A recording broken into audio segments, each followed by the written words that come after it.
Okay, magandang araw mga kababayan, no? Dito tayo ngayon sa Divisoria, Recto Avenue, no? So araw po ng linggo, September 3. Mga kasama, no? Pasyalan lang natin na ako, no? Napapadalas akong dumaan ngayon dito mga kababayan. At napapansin ko ang daming mga gusaling ginagawa. So ito, ang aliwalas ngayon, ha? Ewan ko kung linggo o ganito ba talaga maaliwanas na. Yun nga lang, may mga tumatawid-tawid pa rin. Actually dapat bawal silang tumawid dito. Pero yun nga, hanggat hindi po nababakuran yan, may tatawid. Kasi ano, yan dyan po yung tawiran po ng tao. Yan, 168 Mall. Tignan lang natin, no? Ikutin lang natin tong Divisoria mga kabayan. Sama lang kayo. Siyempre kung bago pa lang po kayo sa ating channel, ay inaanyayahan ko po kayo mag-like, mag-comment and subscribe, hit yung notification bell para updated ka pag may bago tayong video. So ayan, so pasyal lang tayo, no? Tamang daan lang tayo rito. Pakita ko sa inyo itong Divisoria. Nagre-record ba? Ayan. So tingnan nyo, actually ito giniba to. Ito yung bilihan ng mga prutos dati. Ito Juan Luna Street. Mukhang bagong gusali din yung gagawin dyan. Ito-drone muna natin to, no?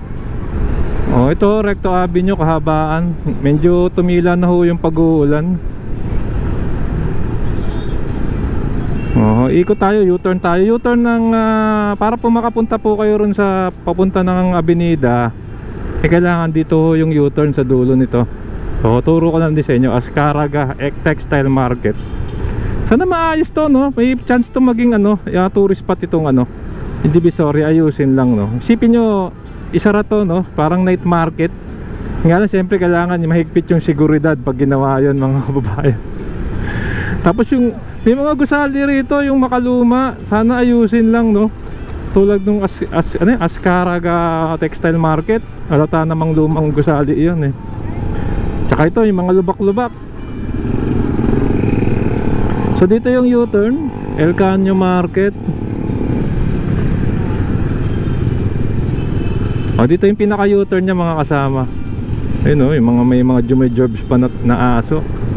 So diretso nyan, papunta na po ng pier yan. So dito yung pinaka U-turn slot. So sama lang kayo, magdo-drone tayo, pakita ko sa inyo. Di bale, ito, magdo-drone muna tayo mga kasama, pakita ko sa inyo yung latest.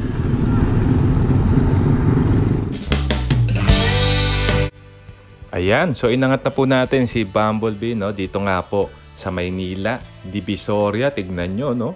Ang dami pong mga gusali, mga kasama. Tignan nyo, after po natin malagpasan, no? Itong napakahabang, napakataas na gusali nitong sa 168 Mall. Eh ayan, no? Talaga namang kaliwat kanan po yung mga skyscraper at kalay mo parang CBD na, eh, no? Ayun, no? Ang ganda mga babayan, no? 168 building. May ginagawa pa ron sa far left po. Ayan mga kasama. At yan nga po ang Manila Bay. Kitang-kita po ang port area, oh. Talaga namang kaya po maisip natin na nagkaroon ng Divisoria. Kasi nga po yung mga kalakal galing Manila Bay, no? Diretso na po pagbebenta dito sa lugar ng Divisoria. So ito po, i-surveyin po natin gamit po si Bumblebee. Ito pong lugar po na ito. Ayan po ang Recto Avenue. Kitang-kita mga kabayan. At ayan, no? Sabi ko nga po, no? Ang laki sana ng potensyal ng Divisoria kung maaayos lang. Kasi nga po nung nandun tayo one time sa Thailand, meron sila rong napakalaking market. Yung Chatuchak, no? Yun nga lang po talaga ito. Parang fixed na yung mga building. Kailangan talagang may magandang plano. Kasi nga po nakakakita rin tayo ng mga foreigner na mga namimili, no? Para po at least dun po sa Thailand safe silang namimili, safe din po sila rito. Pero yun nga po, nakikita nyo, yan po ang mga gusali dito, no? Sa mismong Divisoria. Ayan, no?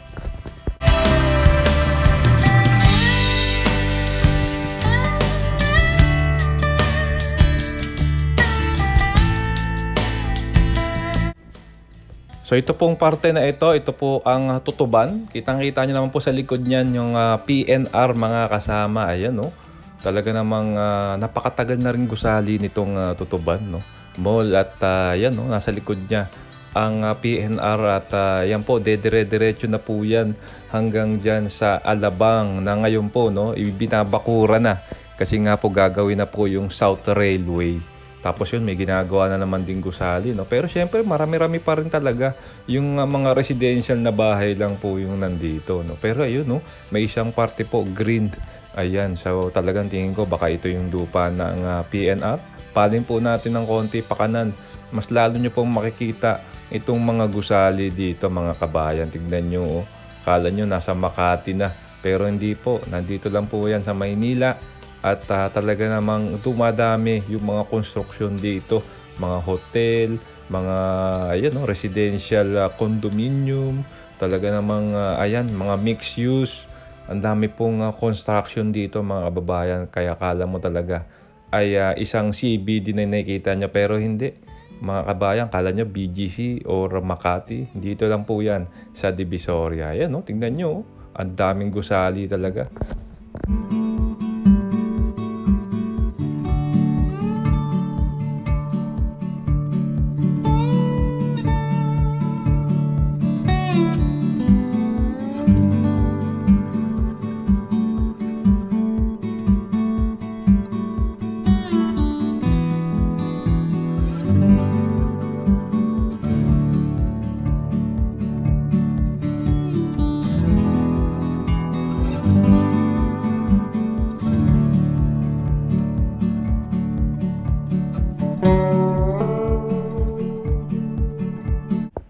Ayan, so muli tayo nagbabalik dito mga kabayan, no, sa Recto Avenue. Ayan po, nasa kanan nyo ang Juan Luna Street. Ayan, no, diretso na po yan mga kababayan, papunta po dyan sa Velasquez at sa Tondo, papunta po ng Pretil. Dire-diretso po yan mga kasama.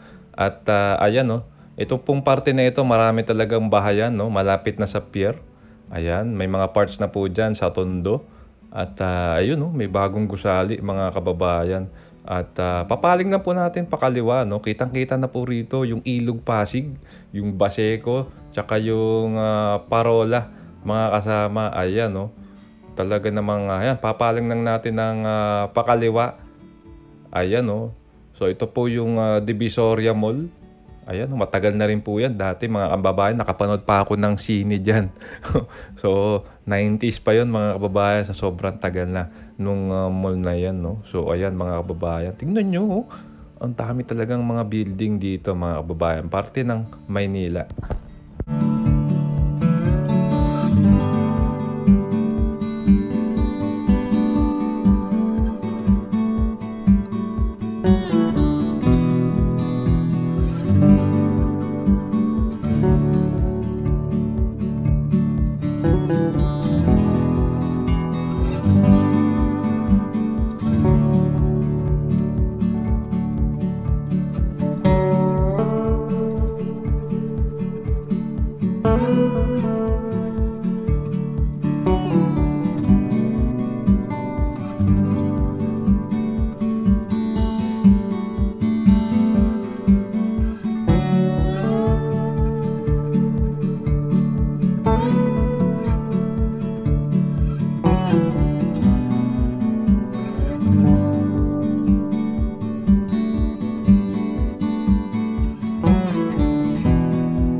Alright, yun, nakapag-draw na tayo, no? Napansin nyo, ang daming gusali ngayon dito.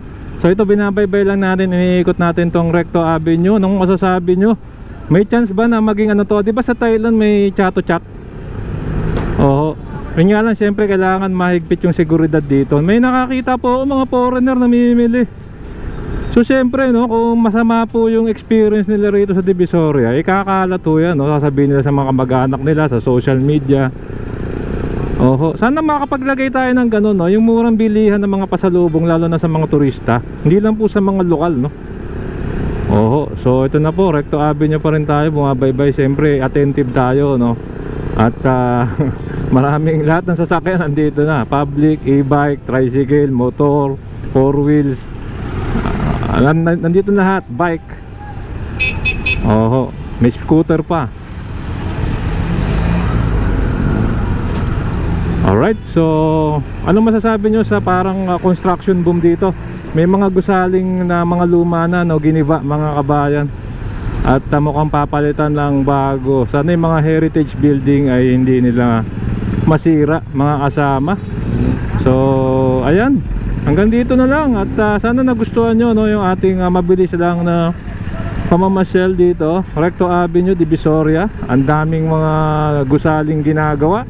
At sana ay may chance maging tourist spot tong Divisoria. Kayo po, ano pong masasabi nyo mga ba? Kailangan lang magkaroon ng maganda implementasyon siyempre ng seguridad. At